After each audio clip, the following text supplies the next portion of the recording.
Weird things have followed me for as long as I can remember. Not every day, but enough to make me wonder if something out there has been watching me since I was a kid. There's one night, though, one that never really left me. No matter how much time passes, it still creeps back into my thoughts.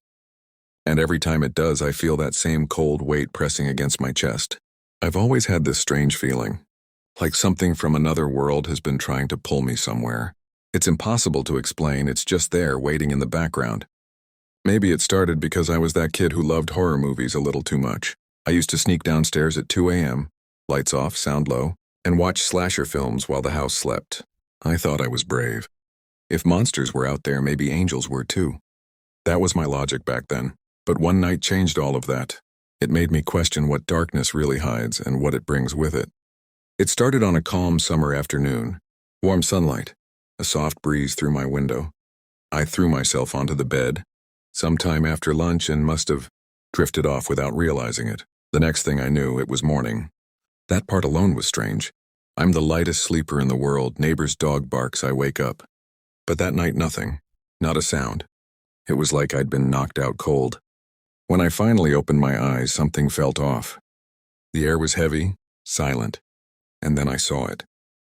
My blanket. It wasn't on me anymore. It was lying flat on the floor beside my bed.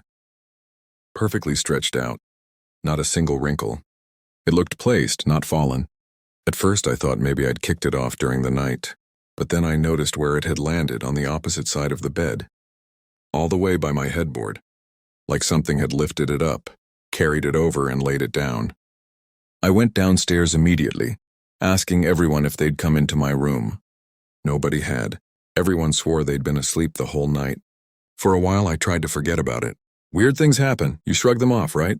But a few nights later, I found out what had really been in that room with me. It was late, past midnight. The kind of quiet that sinks into your bones. My dad was snoring down the hall, the house completely still.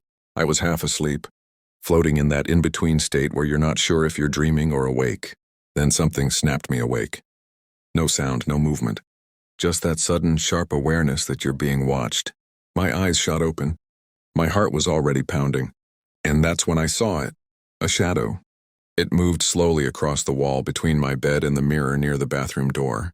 At first, I thought it was just my eyes adjusting to the dark. But this thing had depth, shape, weight. It wasn't a reflection or the play of light. It was there. It looked almost human, but taller, broader. It moved like it was pushing through water, every motion slow and deliberate. And then it stopped. It turned toward me. Even without eyes, I knew it was looking right at me. I couldn't move, couldn't breathe. My whole body was locked in place. Then it happened. The moment burned into my memory forever. The shadow darted fast as lightning straight into the mirror. Gone. Just gone. I wanted to scream, to leap out of bed, turn on every light in the house. But something heavy pressed down on me, like invisible hands holding me still. I tried to move, to fight, to shout, but nothing came out. My eyelids felt like they weighed 1,000 pounds. I could feel myself being dragged back into sleep. The next thing I knew, it was morning. Bright sunlight. Birds outside. The world back to normal. But inside I wasn't, because dreams don't feel that real. Dreams don't paralyze you. And dreams don't leave that cold, crawling fear sitting in your gut for the rest of your life.